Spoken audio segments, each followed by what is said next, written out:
Hi, this is Sean Wild. We're talking with Andrew Hackard. Hey, Sean. Good to see you again. Good to see you too, man. So last time I saw you was last year. Yeah. We were talking about the 10th anniversary of Munchkin. 15th. Was it 15th? It was 15th. Oh, God. I know we're old. I feel like we say that every year, too. By the way, I just got panned out. I saw your shoes. And they matched the pig that we sometimes stuck you next to. They also match my socks. That's I awesome. love the shoes. Right? See, everybody loves the shoes. I do. They're That guy, fantastic. probably that guy. He did not want to be on camera. All right, so this year we just took a look at a bunch of games you have on your display case. Absolutely. So you have the successful Kickstarter for Munchkin Shakespeare, which we're Shakespeare. standing next to. Yep. So that was a Kickstarter. We had almost 6,000 backers. It raised a whole lot of money. I don't remember exactly how much, but it was a lot. And we are going to be shipping it to backers in September and then to stores right at the end of September. It is Munchkin Shakespeare Deluxe. There's a Kickstarter exclusive expansion that you only get from back to Kickstarter unless your store backed it, and you can buy it from them. We're going to have a couple of sets of pawns. We have some dice with cards. We have a kilometer with cards. We have blank cards. We have Hogs? pawns. Oh, pawns. Okay. I'm like, wow, we're Plastic doing pawns pawns. again. Yes. Nope. Maybe next year. Just panning. So that was a big thing. And we're really glad that that's actually going to be in people's hands this year because a lot of Kickstarters aren't fulfilling as fast as some things. And we're glad to be able to get that one done quickly. We also did Kickstarter for Munchkin Special Delivery, which was a grab box that we sold out of our warehouse because we said, let's do this as a concept and sold 100 of them in 5 hours. So, and a lot of people were saying, hey, there's more demand for this. So we did a 4-day Kickstarter and sold over 800 of them. Yeah. That's a loyal following for sure. That is, which meant that Steve had to sign a whole bunch of games.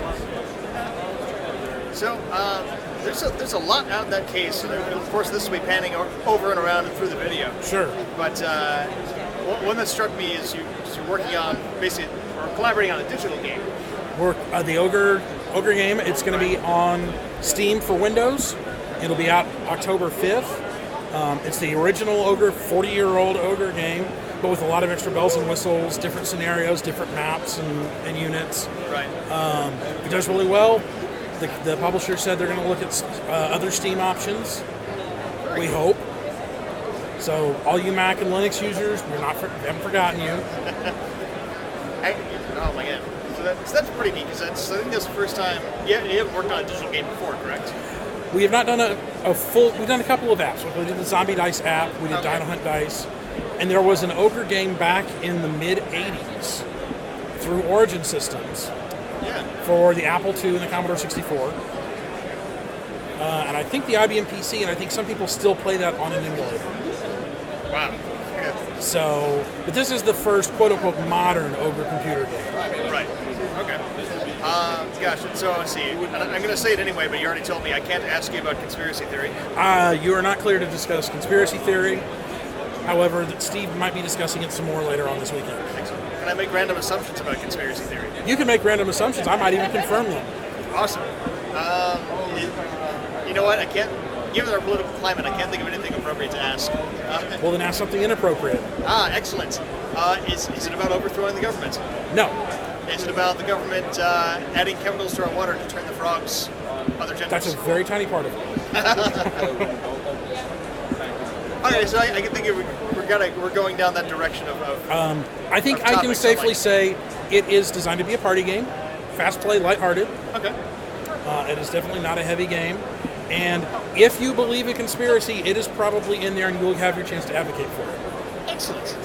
So, thinking along the lines of party games, I saw a tavern set back there. Now, is that you're doing a special event here at GenCon? At GenCon, we're partnering with a restaurant called Tavern on South. We've been doing this for several years now. And Thursday, Friday, and Saturday nights, we'll have signings every night. We're selling special swag only at the tavern. They've got a themed menu. They've got themed drinks this year for the first time, which is kind of awesome. They ran the menu by me, and I was like, I want them all. They look great. And yeah, we're just going out there and have a great time. Sean Punch, the GURPS line editor, is, as we speak, running a Dungeon Fantasy role-playing game demo at the tavern for some lucky Kickstarter backers. Awesome. So, and again, I keep saying this, there's a lot in that case. CCG. Let's talk about the CCG. Oh, yeah. Yes, the Munchkin collectible card game. That is very different. We have been working on this game for over 2 years. We've been talking about it for almost that long. And it's designed by Eric Lang and Kevin Wilson, both fairly famous game designers. You might have heard of them. They did a fantastic job with the design. We did a lot of work on the Munchkin side, on the Chrome, and it is actually going to be out. The first starter sets and the first wave of boosters will be out in February 2018. The second wave of boosters is May. That is the Desolation of Blarg. And then Fashion Furious, which you will see the picture in the pan over, that's going to be August. That's the second expansion. The actual core release is done. We've got some translators looking at it, but it's ready to go to print. The first expansion is designed, mostly illustrated. We've got a few straggling illustrations coming in, but it should be ready to go to print well before the end of the year. And when we get home, we start really busting out on the second expansion. Excellent. So it's our last question, at least on the games, is so one is Ghosts Love Candy. Yes. So what kind of game is that? It's a real fun game. It's actually totally appropriate for kids. It was a Kickstarter that a designer put up his game on Kickstarter, and as is the way of Kickstarters, had trouble with the fulfillment. And we actually met the designer, played the game, loved the game, so we stepped in and said, if you will sell us the game, we'll fulfill the Kickstarter, which we did. All the backers got a copy, and then we published it for sale. You have a neighborhood, which is a series of children in their adorable costumes, and you play ghosts, and you're trying to scare the children and take their candy. So it's definitely, you said, all ages. What's the playtime on it? What kind of? It depends on the number of players, but 30 to 45 minutes is pretty reasonable. Card-based as well? Card-based, yep. Awesome. There's a little bit of reading, so really little kids probably will need some help. But gotcha. Otherwise, pretty cool overall. Yeah, it is a really fun game. Also, my own baby, Munchkin Magical Mess, is coming out in January. That's a sequel to Moop's Monster Mashup. So Moop is back. He's got lots more crazy cards. It has my single favorite card that I've written in a long time in that game. Can you say what it is? I absolutely can say what it is. Awesome. So if you don't know about Moop, Moop takes animals and other things and mashes them together to create new monsters and items. So in this set, he has a monster called the Beluga-Gazelle, which is half beluga whale, half gazelle. And attention GenCon attendees, join Mayfair Games in booth number 117 or Lucas Oil Stadium, where they are presenting their ever-popular Mayfair Ribbon Quest program. Participate by playing games and earning ribbons to then receive a free promo item and a coupon for 50% off one item. So, all right, we're back. Yes, and the illustration is exactly what I hoped it would be. It is this beluga whale, complete with the sort of half smile that belugas have on really spindly deer legs. It is disturbing and funny and everything I hoped for out of that game. That's awesome.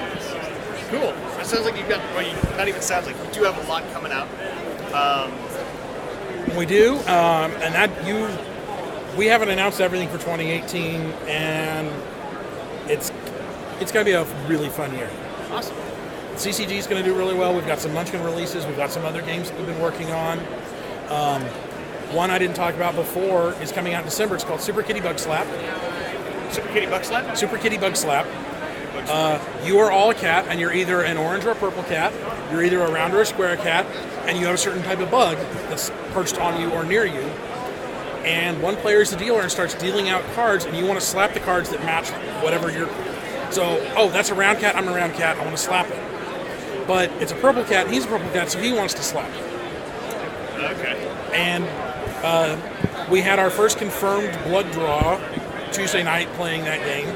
Somebody who had really good nails just went for a card, and so it's all in good fun. Right. We got prototypes here, but it's going to be on sale in December. Cool. Have you slept recently? Not since this morning for about an hour. I feel you. Well, good luck this GenCon. Thank you very much, Sean. It's great to see you again. Good to see you as well. Hopefully see you before next year. That would be great. And let's Enjoy the rest of the show. You do.